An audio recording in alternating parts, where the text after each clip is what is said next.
Welcome everyone. Today we are diving into the topic of net zero objectives, which have become increasingly crucial in our fight against climate change. Let's start by defining what net zero actually means.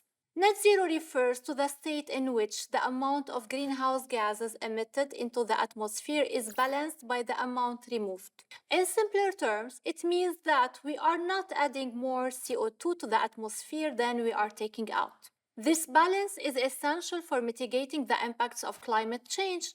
Importance of net zero. So, why is achieving net zero so important? The urgency arises from the growing scientific consensus about the consequences of rising global temperatures. Climate change leads to extreme weather events, rising sea levels, and disruption of ecosystems. If we do not limit our emissions, we risk catastrophic changes to our planet affecting not only the environment but also human health and the economic stability. Challenges of residual emissions. However, achieving net zero is not without its challenges. One significant challenge is dealing with residual emissions, those greenhouse gases that we cannot completely eliminate. These emissions may come from sectors like aviation, shipping, and agriculture, where reducing emissions to zero is technically or economically infeasible. As we work toward net zero, we must find ways to offset these remaining emissions, whether through carbon capture technologies or through reforestation efforts. Main concepts. To better understand net zero, let's look at some key concepts associated with it. We will discuss terms like net zero standard, carbon footprint, greenhouse gas emissions, carbon sequestration, embodied and operational carbon, and carbon offsets. Additionally, we will touch upon international agreements like the Conference of the Parties COP and the Paris Agreement, which guide the global efforts toward achieving net zero. What's net zero? Now let's break down the concept of net zero further. The first key idea is maintaining a balance between the carbon we emit and the carbon we absorb from the atmosphere. In simple terms, the quantity of carbon added to the atmosphere must equal the amount removed. Achieving net zero emissions. To achieve net zero emissions, we must significantly reduce emissions from different sectors, including homes, transportation, agriculture, and industry. It's crucial to understand that gross negative emissions must equal gross positive emissions. This means that any remaining emissions after reductions need to be offset by removing carbon through carbon capture, for example. To deepen our understanding, let's engage in a class activity. First, I'd like you to watch a short video on what is net zero. After that, please break into groups of 4 and create a mind map of the net zero concept and its different components. This exercise will help you visualize the interconnection of these ideas and see how they fit together. Now let's explore why we need to aim for net zero. One of the primary reasons is to stay below a temperature increase of 1.5 degrees Celsius, a critical limit identified by scientists to avoid the most severe effects of climate change. Exceeding this limit could lead to widespread ecological disruption and significant threats to human lives. Let's talk about carbon footprints, which are integral to our understanding our progress towards net zero. A carbon footprint is the total greenhouse gas emission caused by an individual, event, organization, service, place, or product expressed in terms of CO2 equivalent. For companies, understanding their carbon footprint is essential because it provides insights into how much greenhouse gas they emit directly or indirectly through their operations. This understanding is the first step in any sustainability strategy aimed at achieving net zero. CO2 is the most common greenhouse gas generated by burning fossil fuels like coal, gas, and petrol. By regularly measuring carbon footprints, businesses can identify their contributions to climate change and find ways to reduce emissions effectively. Now let's address a pressing question. How much carbon do we need to remove to achieve our climate goals? Scientific studies indicate that temperature rise cannot be limited to 1.5 degrees Celsius by 2100 without significant carbon removal efforts.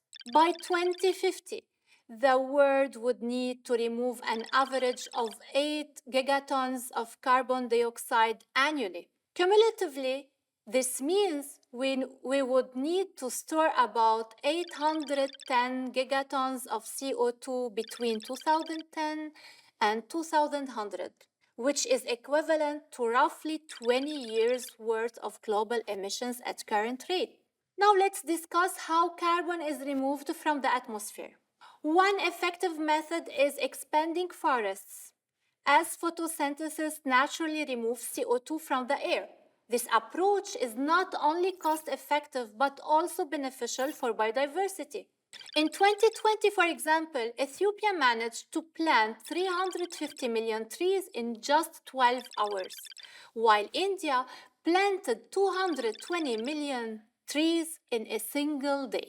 Joint these efforts could remove around 10 billion tons of CO2 annually, equivalent to taking 2.2 million cars off the road. Additionally, expanding forests can help yield cleaner water and air, contributing to overall environmental health. Building soil carbon. Another method for carbon removal involves building soil carbon through practices like using compost and planting cover crops when fields would otherwise be bare. According to the 4 per thousand initiative, if we increase carbon levels by just 0.4% annually in the top 30-40 centimeters of soil, we could significantly reduce annual CO2 increases in the atmosphere. To achieve this, we should aim to avoid leaving soil bare and limit soil disturbance to reduce carbon loss. Restore crops, fields, and degraded forests, especially in arid and semi-arid areas. Cover soil with organic materials to enhance its richness in carbon. Nourish the soil with manure and compost. Implement water conservation techniques like collecting water at the foot of plants. Moving on, there are also ocean-based concepts that are still in the early stages of development and require further research. Additionally, different technological approaches show promise for carbon removal, though many are not yet ready for large-scale deployment and can be costly or risky. One such method is direct air capture, which chemically scrubs CO2 from ambient air and stores it either underground or in durable products. However, this technology remains energy intensive and expensive. Some minerals can react with CO2 to convert it from a gas to a solid, presenting another avenue for carbon removal. However, this process also needs more research and development to be feasible on a larger scale. Carbon sequestration. Next, let's talk about carbon sequestration. This process involves capturing and storing atmospheric CO2 as a means of reducing the amount of CO2 in the atmosphere, ultimately working toward mitigating climate change. One notable method is bioenergy with carbon capture and storage, BECCS. This process captures emissions before they are released into the atmosphere and stores the captured carbon underground or in durable products such as concrete. As of 2019, only 5 facilities worldwide were actively using BECCS technologies, capturing approximately 1.5 million tons of CO2 annually. However, widespread deployment of BECCS is limited by costs and the availability of biomass. The alarm cycle. Another innovative technology is the alarm cycle, a novel natural gas power plant design that theoretically captures 100% of emissions while remaining cost and efficiency competitive with advanced natural gas plants that lack carbon capture capabilities. This cycle captures all CO2 emissions and redirects a pure output stream into a pipeline for a sale or storage, all while minimizing water costs and using significantly less space than traditional natural gas plants. Net power. A company employing the Alam cycle has already constructed a 50 megawatt demonstration plant in Texas with plans for a full-scale 300 megawatt plant. Most captured carbon is currently either isolated underground, used for enhanced oil recovery, or used in industrial production. The potential for captured CO2 in various industries is continuously growing as companies are exploring innovative uses of CO2 in concrete cement production, fertilizer manufacturing, and even durable carbon markets like carbon fiber. This is important for developing countries where urbanizations drive cement demand and large agriculture sectors boost fertilizer needs. Who has committed to net zero? Now let's shift our focus to who has committed to net zero goals. As of now, 132 countries have pledged to achieve net zero carbon neutrality or climate neutrality. Notably, India made its net zero pledge at the COP26 summit, showcasing the global movement towards these objectives. These commitments highlight the international recognition of the urgency to combat climate change and the collective effort being made to transition to a more sustainable future. Breakout activity. For our final activity today, I suggest you explore the carbon neutral targets of various countries. Assess the commitments and positions of Arab countries compared to the rest of the world. You can find valuable information on this topic through the provided link Race to Net Zero. This exploration will allow you to better understand how different nations are approaching net zero and the challenges they face. Thank you all for your attention, and I look forward to hearing your insights during the discussions. Carbon neutral countries. Let's start by looking at two incredible examples of carbon neutrality: Bhutan and Suriname. Bhutan is a small kingdom in the Himalayas, has actually become carbon negative, meaning it absorbs more CO2 than it emits. Isn't that impressive? So how did Bhutan achieve this? Well, they made some bold moves. First off, they banned the export of logs. This helps protect their forests and keep their carbon absorption high. They even amended their constitution to ensure that forested areas must stay above 60%. That's a serious commitment to the environment. Plus, Bhutan harnessed its many rivers to generate free hydroelectric power. This is a fantastic alternative to fossil fuels, reducing their carbon footprint. And let's not forget about their rural farmers. They provide them with free electricity, promoting sustainable practices. Now let's talk about Suriname. Since 2014, this South American country has also been carbon neutral with a remarkable 93% of its land covered by forests. While agriculture is a vital sector contributing to about 40% of emissions, they are working to balance that out. These two countries set a fantastic example of what it means to be carbon neutral. Who is moving towards net zero? Now let's explore which countries are making strides toward net zero emissions. Uruguay has set a goal to reach this target by 2030, which is ambitious and commendable.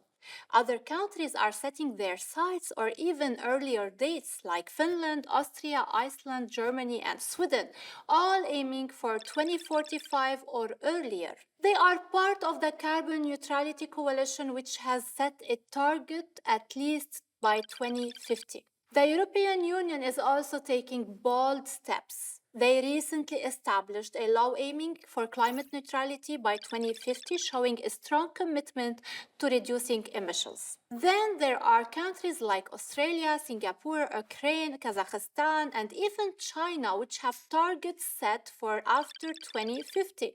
It's important to note that China is currently the largest emitter, accounting for about 25% of global emissions.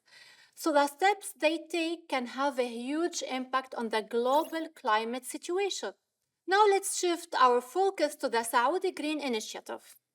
This initiative aligns with Saudi Arabia's Vision 2030 and aims to increase reliance on clean energy, offset emissions, and protect the environment. It's an ambitious plan to improve the quality of life for current and future generations. Here are some of the key objectives of the Saudi Green Initiative. First, they aim to achieve net zero emissions by 2060. That's an important timeline. By 2030, they plan to reduce carbon emissions by more than 278 million tons. That's a major step forward.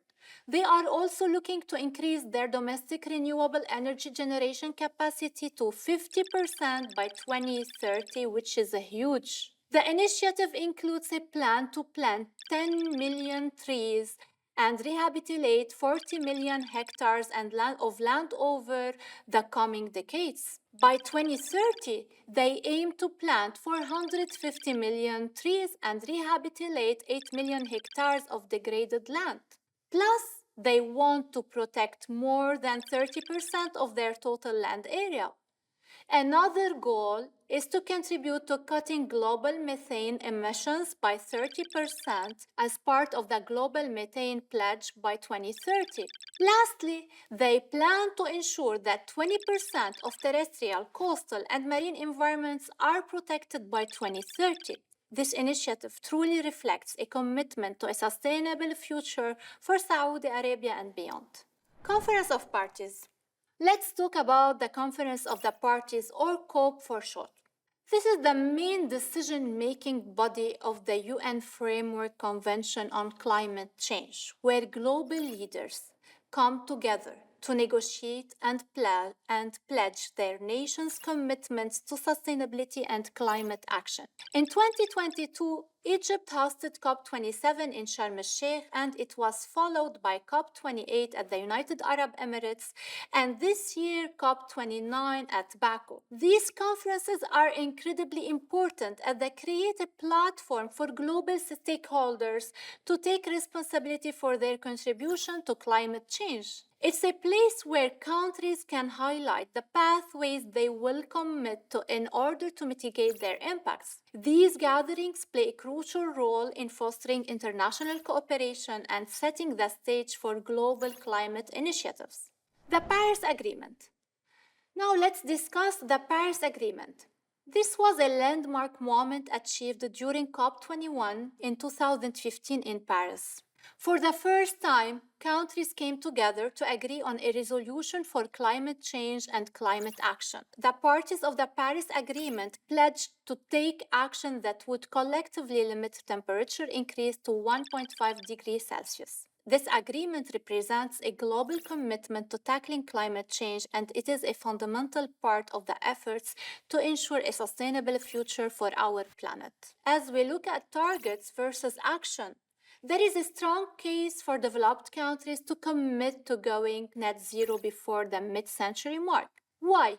Because they have historically contributed the most to emissions. It's important to note that targets are just that, targets. They are not binding commitments. However, some countries like Sweden, the UK, France, Hungary, New Zealand, and Denmark have integrated their net zero target into national law. This shows a serious commitment to action. Countries like Canada, South Korea, and the EU have legislation in the pipeline, and 24 countries have their climate targets set as an official policy, including major emitters like Brazil, China, Germany, and the US. The UK hosted COP26 in Glasgow in 2021, where parties came together to accelerate action towards the goals of the Paris Agreement and the UN Framework Convention on Climate Change. The goals of COP26 included securing global net zero by mid-century, protecting communities and natural habitats, mobilizing finance, and fostering collaboration. What is the difference between carbon neutral, net zero, and climate positive? Let's clarify some terms that can often confuse people. Carbon neutral. Carbon neutral means that any CO2 released into the atmosphere from a company's activities is balanced by an equivalent amount being removed. It's a straightforward concept of balance. Climate positive. Climate positive goes beyond achieving net zero carbon emissions to create an environmental benefit by removing additional CO2 from the atmosphere. It's about making a positive impact. Carbon negative. Carbon negative is essentially the same as climate positive. It shows a net removal of CO2 from the atmosphere. On the other hand, carbon positive is a term organizations sometimes use to describe climate positive and carbon negative actions, but it's often seen as a marketing term and can be confusing. Net zero carbon emissions. Net zero carbon emissions refers to reducing all greenhouse gases to zero while eliminating any other negative environmental impacts an organization might cause. Lastly, net zero emissions means balancing the total amount of greenhouse gases released with the amount removed from the atmosphere. Understanding these terms is crucial as we work towards a more sustainable future. Let's dive into a critical topic: the difference between net zero and gross zero. Now, while these terms sound similar, they represent quite different approaches to addressing climate change.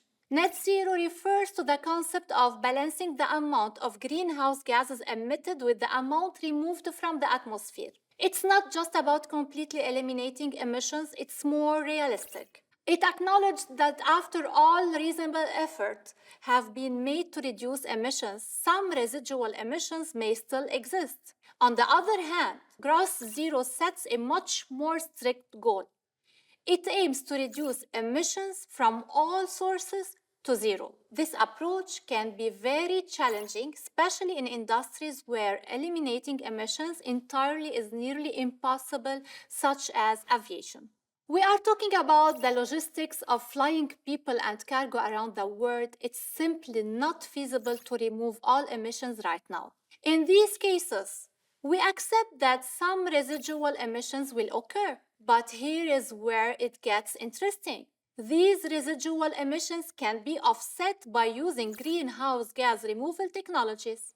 Think of it this way: for every ton of CO2 emitted, we invest in technologies that can capture and store that CO2. This helps balance out our emissions, bringing us closer to our climate goals. So, in summary, while gross zero is a wonderful goal, net zero offers a more achievable pathway for industries grappling with the realities of carbon emissions. We have to be practical if we want to see meaningful progress.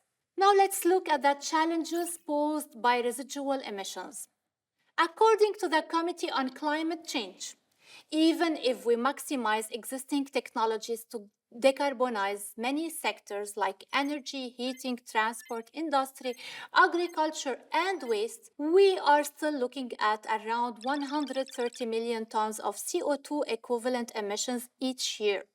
And that's a big amount. So where do these residual emissions come from?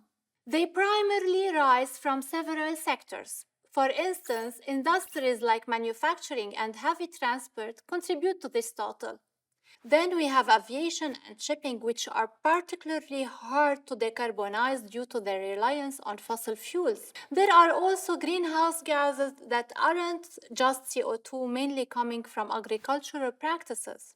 Understanding how these gases behave is also crucial. Greenhouse gases absorb heat at relatively low altitudes, warming the Earth's surface. However, at higher altitudes, they can prevent heat from escaping back into space. This creates a unique situation where the cooling effect of ozone loss in the stratosphere results in further ozone depletion. It's clear that tackling residual emissions is a complex challenge. The fact that we will have to rely on negative emission technology to manage these emissions means we need to act quickly and decisively. Next up, let's discuss embodied carbon. This term refers to the greenhouse gas emissions that occur during the life cycle of building materials, from manufacturing and transportation to installation, maintenance, and even disposal. Now, this is different from operational carbon, which pertains to emissions resulting from the energy consumption of a building while it's in use. So, think about it this way. Operational carbon is what we emit while living or working in a building, while embodied carbon is all about the emissions that occurred before we even set foot inside. Embodied carbon accounts for an important percentage of global emissions, and we really need to address it urgently. A lot of buildings' total embodied carbon is released upfront during the product stage at the beginning of its life cycle. Unlike operational carbon, where we can improve efficiency after construction, like adding better insulation or using energy efficient appliances, we don't have the same luxury with embodied carbon. Once a building is constructed, its embodied carbon is set in stone, so to speak. That's why there is an urgent need to tackle embodied carbon now. If we want to meet our climate targets, both short term and long term, we cannot afford to overlook this aspect of construction and design. Carbon offset. Now let's move on the carbon offsets. A carbon offset refers to a reduction in greenhouse gas emissions or an increase in carbon storage used to compensate for emissions that occur elsewhere. It's a way to take responsibility for your carbon footprint.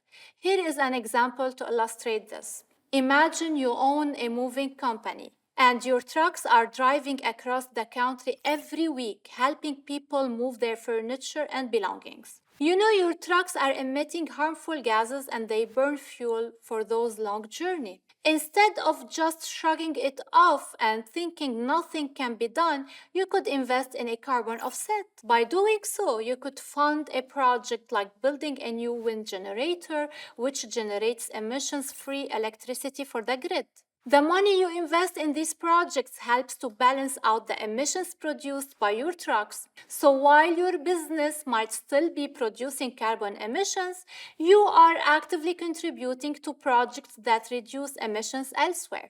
This is the essence of carbon offsets. They provide a way for individuals and businesses to take action and help combat climate change, even if they cannot eliminate all their emissions outright. It's about finding that balance and taking responsibility. EU Emissions Trading System, or EU ETS. Let's turn our attention to the EU Emissions Trading System, or EU ETS, which is the cornerstone of the EU's climate policy. It's actually the world's first major carbon market and still remains the biggest one.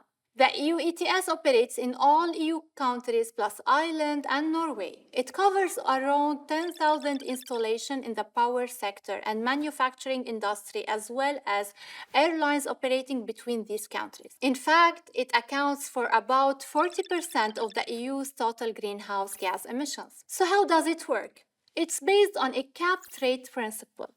Essentially, a cap is set on the total amount of certain greenhouse gases that can be emitted by the installations covered by the system. Over time, the cap is reduced, which means total emissions. Within that cap, installations can buy or receive emissions allowances, which they can trade with each other as needed. This creates a flexible system where emissions are cut where it costs least to do so.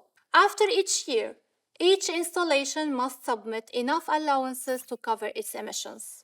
If they exceed that, they face heavy fines. Equally, if an installation manages to reduce its emissions, it can keep those spare allowances for future needs or sell them to another installation that might be short on allowances. This trading system not only creates a robust carbon price, support investment in innovative, low-carbon technology, but also fosters a spirit of cooperation among businesses striving to meet their emissions targets.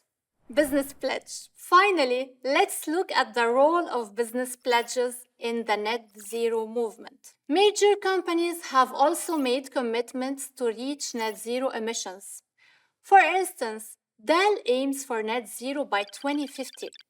Their strategy includes upgrading infrastructure and improving the energy efficiency of their operations, steps that will drive down their energy needs. Another example is Visa, which has pledged net zero by 2040. They are not just aiming to become a carbon neutral, they want to be a climate positive company. To achieve this, they are forming new partnerships and initiatives, having just recently celebrated achieving carbon neutrality in their operations. Visa plans to use 75% renewable energy by 2030 and aims for 100% by 2040. They have also joined the Climate Pledge, co-founded by Amazon and Global Optimism, committing to set science-based targets at the 1.5 degrees Celsius ambition level. The company even shifted to 100% renewable electricity in 2020. These pledges from businesses like Dell and Visa show that corporate world is taking climate action seriously. By committing to net zero goals and investing in sustainability initiatives, they not only help reduce their environmental impact but also set an example for others to follow. Vodafone's commitment to net zero. Vodafone has made an ambitious commitment to achieving net zero emissions from their operations by 2030, and even more impressively across their entire value chain by 2040. This is important because it reflects growing recognition among tech companies of their role in combating climate change. Vodafone highlights the wonderful potential of digital connectivity to accelerate emission reductions and tackle the impacts of the climate crisis. However, they are not turning a blind eye to the environmental impact of their technology. In fact, they acknowledge it head on, which is why they are established ambitious goals to cut down greenhouse gas emissions. Their long-term target, which has been validated by the Science Based Targets Initiatives, SBTI, sets the bar high. Achieving net zero emissions globally across their entire value chain by 2040. This includes an absolute reduction of their Scope 1, 2, and 3 emissions by at least 90% within that timeframe. Scope 1 emissions come from direct sources like company cars. Scope 2 refers to indirect emissions from electricity purchases, and Scope 3 includes emissions from the supply chain and product use. By achieving these ambitious goals isn't just about internal strategy, it requires collaboration. Vodafone is keenly aware that tackling the climate challenge will demand a united front. They plan to work closely with suppliers, customers, industry peers, and governments in the countries where they operate.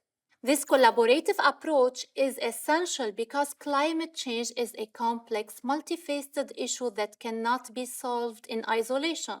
Let's take a look at their timeline. Vodafone aims for net zero operations in Europe by 2028 and in Africa by 2035. By 2040, they want to extend that commitment globally. As part of their progress so far, they have achieved a 59% reduction in their operational emissions since 2020. That's no small feat. They have also committed to matching 84% of their global grid electricity consumption with renewable sources. Nespresso journey to carbon neutrality. Shifting gears, let's talk about Nespresso. Their goal is to achieve carbon neutrality by 2050. They are following this through 6 levers of action across their value chain. This kind of commitments proves how companies in the food and beverage sector are stepping up to meet sustainability challenges. The first lever is regenerative coffee production. Nespresso is working directly with the farmers who source their coffee, inspiring them, insisting them to adopt regenerative farming practices. This include agroforestry, organic fertilization, and soil cover techniques that enhance biodiversity and improve soil health. By supporting farmers in these practices, Nespresso not only secures high-quality coffee, but also contributes to the long-term sustainability of the ecosystems they depend on. The second lever focuses on the eco-design. Nespresso is aiming for circularity and innovation by increasing the use of recycled and recyclable materials in the design of their coffee capsules, accessories, and machines. They are also promoting refurbished machines, reducing waste, and conserving resources. The third level is the commitment to renewable energy. Nespresso is on a path to move toward 100% renewable electricity across all their sites and boutiques. Energy efficiency is crucial here, as the aim to reduce their overall energy consumption while sourcing power from renewable sources. The fourth lever focuses on recycling. Nespresso has been proactive in working with customers and consumers to improve recycling rates for their capsules. They are investing in initiatives that make recycling easier and more accessible, and they are even exploring how to convert used coffee grounds into a source of energy. This not only helps minimize waste, but also adds value back into the supply chain. The fifth lever is logistic optimization. Nespresso collaborates closely with supply chain partners to find innovative solutions that reduce carbon emissions through their operations, including transportation and delivery of materials, goods, and products. Efficient logistics can lower the carbon footprint of their entire operation. Lastly, Nespresso has committed to tree planting and reforestation. They aim to scale their impressive track record of planting 5 million trees within and around coffee farms. These efforts not only serve as carbon sinks, but also help restore habitats and support biodiversity in the region where they source coffee. Pathway called the Net Zero Emissions by 2050. Now let's explore the pathway to achieving global net zero emissions by 2050. The International Energy Agency has modeled this pathway and identified several critical factors that will influence our progress. Firstly, the pace of innovation in a new and emerging technology is vital. We are looking at advancements in renewable energy, energy storage, electric vehicles, and carbon capture technologies. Each of these had the potential to make a significant impact on reducing global emissions. The faster we can innovate and implement these technologies, the more likely we are to meet our targets. Secondly, we must consider the extent to which citizens are willing to change their behavior. This includes adopting more sustainable practices such as using public transportation, reducing energy consumption at home, and supporting green initiatives. Public awareness campaigns and education can play crucial roles in boosting these changes. The third factor is the availability of sustainable bioenergy. Bioenergy can be a renewable source of energy if managed responsibly. This involves ensuring that the cultivation of biofuel crops does not come at the expense of food security or biodiversity. Finally, the extent and effectiveness of international collaboration are critical. Climate change knows no borders, and it requires a unified global response. Countries need to work together to share technology, resources, and best practices to help each other meet their climate goals. The Net Zero Carbon Buildings Commitment. Now let's delve into the Net Zero Carbon Buildings Commitment. This initiative calls on businesses, organizations, cities, and subnational governments to reduce and offset all operational and embodied carbon emissions within their portfolio by 2030. Moreover, it advocates for all buildings to achieve net zero whole life carbon by 2050. This commitment is crucial as the building sector is responsible for a staggering 36% of global energy consumption and 38% of carbon emissions related to energy use. In addition, it accounts for about 50% of resource consumption, which is expected to double by 2060 if we don't make meaningful changes. The framework is action oriented and focuses on 5 factors: commit, disclose, act, verify, and advocate. By following this structured approach, parties can effectively deliver on their targets while driving tangible reductions in carbon emissions.